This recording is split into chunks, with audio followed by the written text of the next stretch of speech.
Morgan. कहानी शुरू होती है और हम देखते हैं एक प्राइवेट जेनेटिक इंजीनियरिंग कंपनी जिसका नाम सेंसेट होता है मुख्तलिफ प्रोजेक्ट्स पर काम कर रही होती है। वो लोग दरअसल एक इंसान बनाना चाहते थे, एक ऐसा इंसान जो हर तरह से किसी आम इंसान से ज्यादा तेज हो। उन्होंने अपने इस मिशन का आगाज हाइब्रिड बायोलॉजिकल ऑर्गेनिज्म से किया, लेकिन वो बायोलॉजिकल बिल्कुल भी नहीं था। और साथ ही उन लोगों ने डीएनए के साथ नैनो टेक्नोलॉजी को भी इस्तेमाल किया और साथ में उन्होंने नर्वस सिस्टम को यूटिलाइज किया। यानी पूरे नर्वस सिस्टम को धोखे में रखने वाली बात है कि उनका जो सब्जेक्ट है उसका दिमाग और पूरा नर्वस सिस्टम उन नैनो पार्टिकल्स को भी एक्सेप्ट करे। अपने इस मिशन में वो लोग कामयाब हो जाते हैं और मजीद अपने एक्सपेरिमेंट को आगे लेकर बढ़ते हैं। इस एक्सपेरिमेंट के बाद जब पहला प्रोजेक्ट पूरा हो जाता है और एक सब्जेक्ट पैदा होता है, लेकिन उसकी हालत काफी खराब होती है। शायद इसकी वजह ये होती है कि सब्जेक्ट के डीएनए ने उन नैनो पार्टिकल्स को एक्सेप्ट नहीं किया होता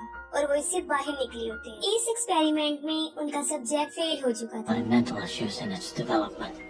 This only strengthened our decision. इसके बाद दूसरा सब्जेक्ट पैदा होता है। वो वैसे तो ठीक होता है, लेकिन उसके दिमाग में थोड़ी बहुत खराबियां रह जाती हैं। लेकिन इन दोनों एक्सपेरिमेंट से वो काफी कुछ सीख चुके थे। इसके बाद तीसरा सब्जेक्ट पैदा होता है और फाइनली वो एक परफेक्ट सब्जेक्ट पैदा करने में कामयाब हो जाते हैं और उसका नाम मॉर्गन रख देते हैं। वो पैदा होने वाला सब्जेक्ट बच्ची थी, लेकिन इंसान नहीं थी। उसके सारे इमोशंस बिल्कुल इंसानों जैसे थे। इंसानों जैसे जज्बात होने की वजह ये थी कि जो उसके अंदर डीएनए डाला गया था वो इंसानी डीएनए की एक कॉपी थी। उस कॉपी का नाम नैनो था। लेकिन इसका फायदा था क्योंकि उसकी सेल्स की ग्रोथ भी अच्छी हो जाती, वो बीमारियों के खिलाफ भी लड़ सकती थी, इम्यून सिस्टम भी अच्छा था, हीलिंग पावर इंसानों से काफी तेज थी और दिमागी सलाहियत भी इंसानों से तेज थी। इसको आप ऐसे कह लें कि वो आधी तो इंसान थी लेकिन आधी मशीन लगती थी। इसमें बाकी सब तो मौजूद है लेकिन सोल नहीं, जो कि इंसानों के पास मौजूद होती है।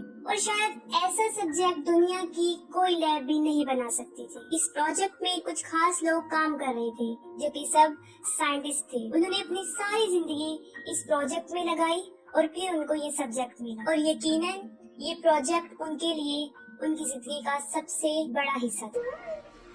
Her intelligence grew. वक्त के साथ साथ मॉर्गन भी बड़ी होती जा रही थी। वो बहुत खुश मिजाज थी, सब लोग उसे काफी पसंद करते थे और उसके साथ ऐसे ही ट्रीट करते थे कि जैसे वो उनकी अपनी बच्ची हो। उनमें से जो सबसे ज्यादा उससे प्यार करता था वो थी डॉक्टर एमी। वो मॉर्गन का बहुत ख्याल रखती थी, उसको घुमाने लेकर जाती थी, ऐसे ही ट्रीट करती थी जैसे ये उसकी अपनी बेटी। फिर एक दिन एमी मॉर्गन को जंगल में घुमाने के लिए लेकर जाती है, जैसे वो मामूल के लिए लेकर जाती थी। उनके आउटिंग की एक लिमिट थी और उस दिन वो लिमिट क्रॉस कर चुके थे। मॉर्गन उस जंगल में मौजूद एक जख्मी हिरन को मार देती है। वो हिरन बुरी तरह तड़प रही थी, उसका बचना नामुमकिन था। लेकिन ये बात काफी अजीब थी कि सब्जेक्ट के अंदर जो चीजें फिट की गई थी वो किसी भी लिहाज से किसी इंसान की या किसी जानदार चीज की जान लेने वाली चीजें नहीं थी। ये देखकर उन सब डॉक्टर्स को काफी अजीब महसूस होते हैं।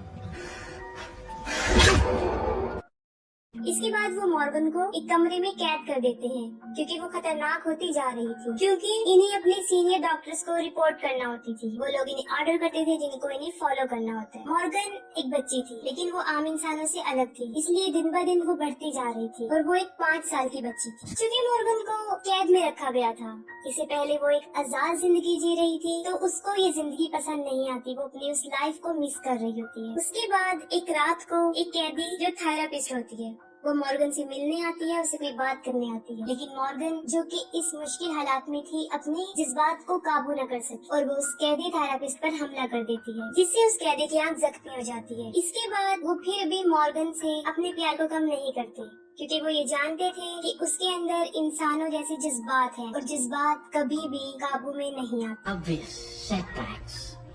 This project is heading in the right direction. ये मामला काफी संजीदा होने के बाइस उनके हेड ऑफिस तक पहुंच जाता है। उसके बाद मॉर्गन को शक की निगाह से देखा जाता था। वो लोग ये समझते थे कि शायद इस सब्जेक्ट को बनाने में हमसे कोई गलती हो गई है। उसके बाद वो कुछ स्पेशलिस्ट को वहाँ पर भेजते हैं कि वो सब्जेक्ट को चेक करें। अगर हमसे वाकई ही कोई गड़बड़ या गलती हुई है तो उसे खत्म कर दिया जाए। इस मिशन को टैकल करने के लिए एक फीमेल डॉक्टर को भेजा जाता है जिसका नाम लिवदर्स होता है। वो काफी स्ट्रिक्ट होती है, जो अपने میٹرز کو بہت اسٹرکٹلی سالو کرتی ہے. وہ آتے ہی سب سے سوالات کرنا شروع ہو جاتی ہے اور اس کو اس بات کا پتہ چلتا ہے کہ سب لوگ سبجیکٹ سے کافی کلوز ہیں، جس کو وہ اچھا نہیں سمجھتی. اور وہ زخمی تھراپسٹ وہ بھی اس حادثے کو